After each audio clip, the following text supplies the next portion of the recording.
A crowd has gathered outside the edge of the ruins of Gauntlet, where once stood the ominous lighthouse. Now, only a pit exists. The ruins have crumpled in upon themselves, leaving a gaping hole in the ground. We see many concerned, familiar faces from the town of Otari. Ex-mayor Osef Menheb stands here, hugging his daughter Doriana. Ginyasmera and her thieves guild stand near the edge of the crowd, whispering to each other, their schemes trying to figure out a way to best profit from this situation. Morleyben, carrying a handful of disheveled papers, tries to sketch what he's watching as the wind blows his papers around.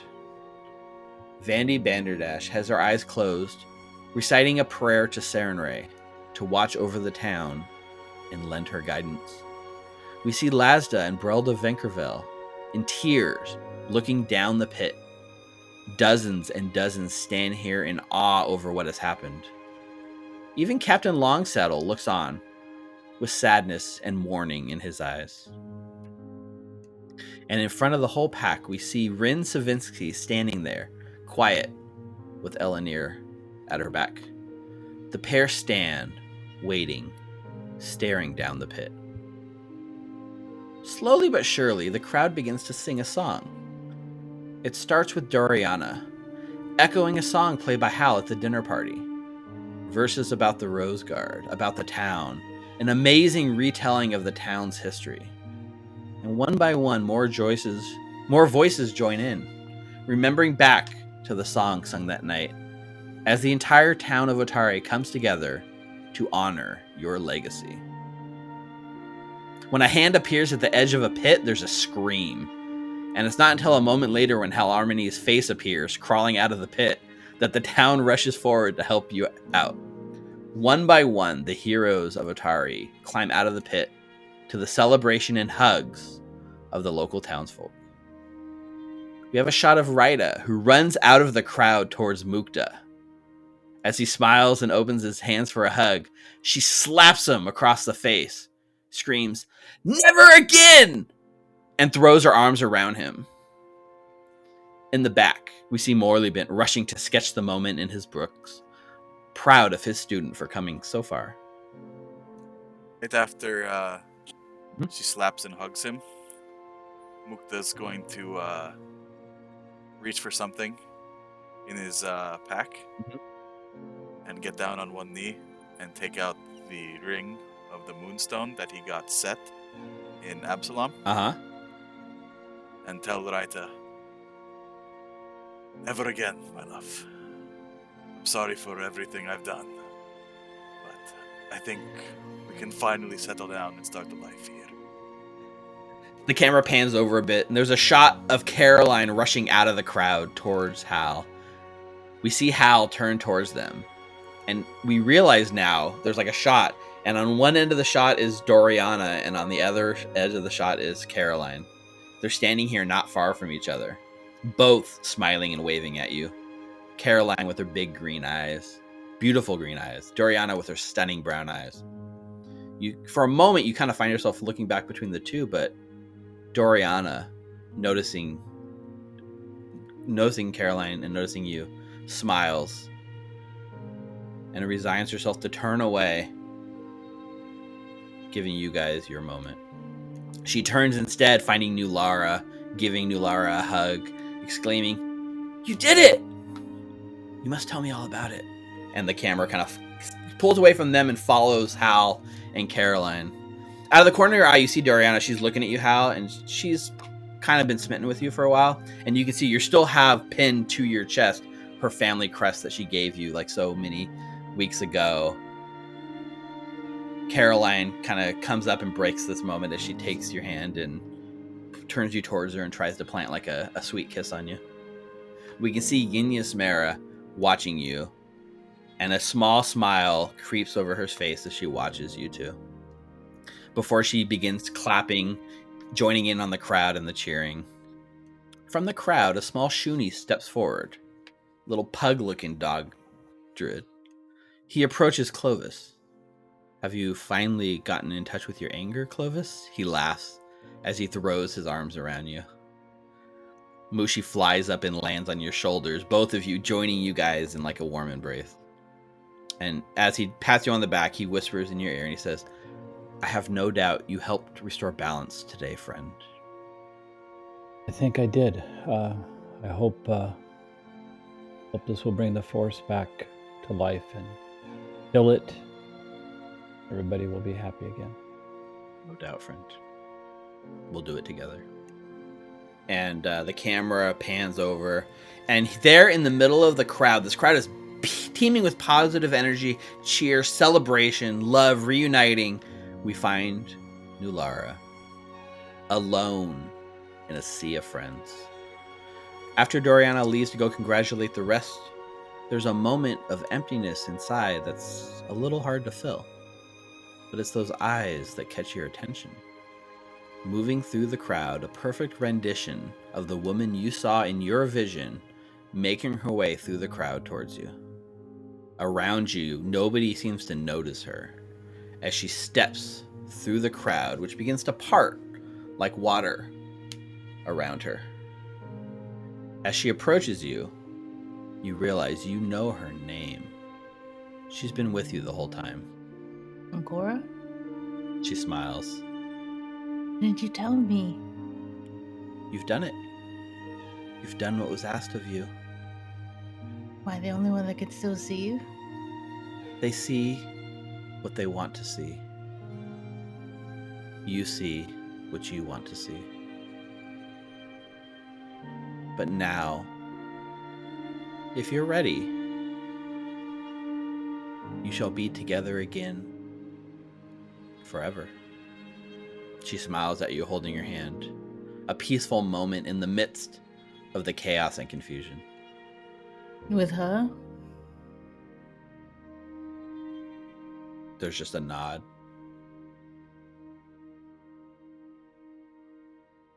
Nulra thinks for a little bit. She's... There's a lot of emotions that's swimming through her right now. Initially, she's heartbroken because, you know, it was all real. The visions that she saw underneath the gauntlet were all real. And she did leave.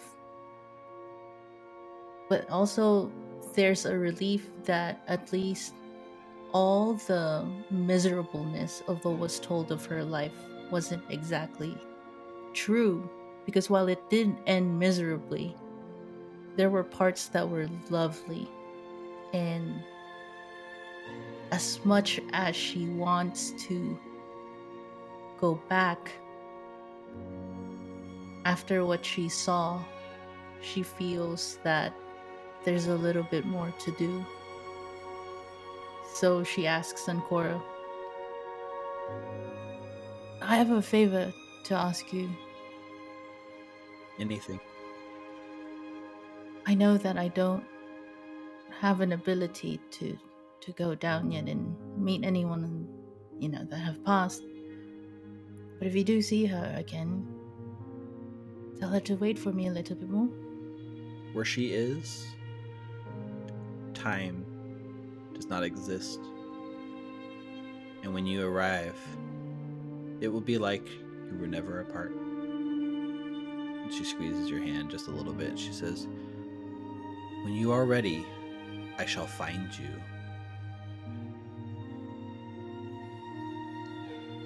The camera floats up, away from the pit that once housed the gauntlet. We can hear two voices over the crowd. The voice of Rin and Elenir talking, as the camera pulls upward away from this congregation outside the gauntlet. The two dots standing on the edge of the pit become smaller as the camera pulls up. Did you always know that it would end this way? Asked Elenir. No, I could only hope. And sometimes, hope is enough, replies Rin. What comes next? Asks Elenir, staring down at the abyss. there's still work to be done. And somebody needs to help weave the threads of fate. But not tonight. Tonight we celebrate our victory. And the two figures kind of move away from the edge of the pit and join the kind of congregation as the whole pit pulls up until the cloud cover, this misty kind of fog from the harbor, pulls up and obscures the camera and pulls away from the town of Otari for one final time. And the screen turns a bright white and sits there for just a moment before returns. And we see Hal. So, clouds dot the sky, hovering overhead as the ripping of sails filling with wind echoes in his ears. A man, his dark tan skin wrinkled, and his grown brown hair shot with gray, stands toward the stern, mutely fingering a strap that holds the loot across his back, while his offhand rests on the handle of a rapier. Sail on the horizon grows quickly closer as he looks to the other 3 masted ships streaking through the waters, part of his fleet. A pair of brilliant green eyes greet his as a beautiful woman with long auburn hair now streaked with blonde from the many hours spent under the sun. She looks back and says, "Shall we see what it holds?" And Sal, she asks as she pulls a short sword with her right hand and a flintlock pistol with her left hand. The man regards her, tight-fitting breeches and a worn overcoat of leather, smiling to her before it calls out, "All right, you scoundrels, pull alongside that ship and prepare to board. Let's see what they're keeping secret," before breaking into a rousing shanty about the high seas and the lawless men and women who call them home. As the ship sails past, in pursuit of plunder, you get a glimpse of the rear quarter where, painted in brilliant green and red, the name reads, "Sweet Caroline." Pop, pop, pop. So the ship goes off to sea, and a wave kind of comes up and obscures the camera lens and washes over it. And as the water drips clear, the scene has shifted. Mukta, can you please describe your character's ending, especially given the curveball thrown at you tonight? So, at first, Mukta has his happy ending. And feels like he can finally be happy.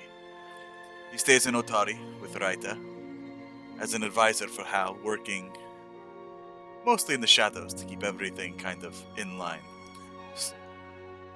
Being the mayor's liaison with the local thieves guild, and also taking more clandestine roles in Absalom with Caroline's father as well. But more and more, his hobby starts to take more of his time, as his need to write down every detail of the Heroes of Otari grows, till at the point where he's no longer doing any more of his duties and just writing. He just starts to write more and more and more, till it's all he does. And in a moment of clarity, seeing the life that Raita and his friends would have if he stayed around, one morning he's just gone. His rapier, his armor, and his thieves' tools left on the dresser in the home that he shared with Raita. No note, no explanations. All of his writings, as much as he could take with him, never to be found again.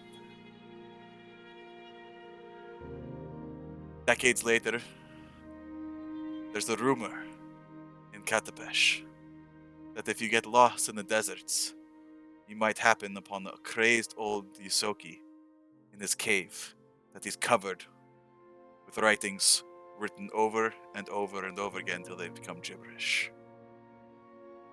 And he might curse you with his madness as well. Looks like Mukta can never keep his promises. The camera shifts up through the rocky ceilings of this cave, covered in scrawlings everywhere, before it hits like dark, and then it comes through, and we see it pushing through some like leaves and foliage. Clovis, can you please go ahead and share with us Clovis's epilogue? So you see Clovis in the forest, very happy, and you see him more of a teacher now, teaching other druids things that he's learned, spells. And, you know, he spends just a lot of his time just out in nature, him and Mushi, with the animals, and just very peaceful rest of his life out there. No more hero, no more going back into town, just living with nature and his people. Time goes on. Clovis has the Whispering Reeds. He, after defeating Belcora, never opened it, and he has hidden it somewhere in safekeepings in the forest, hoping never to have to go and retrieve that book. But if something were to happen, he's ready.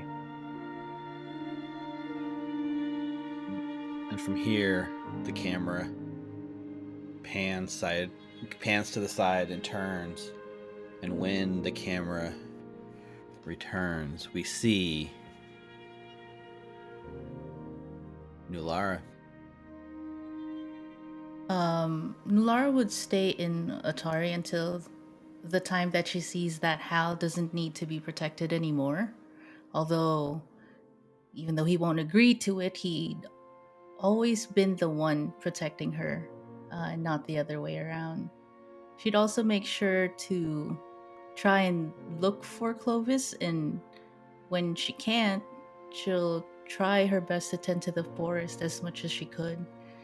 And, you know, like during her walks around the town, whenever she'd visit Raida and Mukta's home, especially early on in their marriage, she would silently and subconsciously live vicariously through them. Then after a bit, she'll say her goodbyes, and, you know, with a stronger sense of her alignment with Pharasma's goals, she starts to travel. With the knowledge that Ancor's with her, she fights.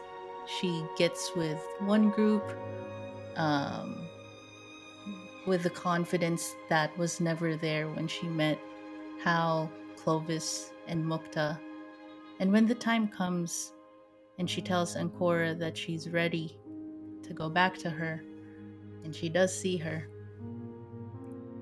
she's gonna tell her, "You gave me such a marvelous gift. For the longest time, after waking up, I just wanted to know my purpose.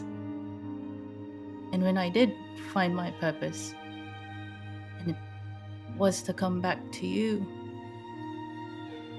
it made life so much easier. I'm sorry I made you wait. And I'm sorry I left. But I'm here now.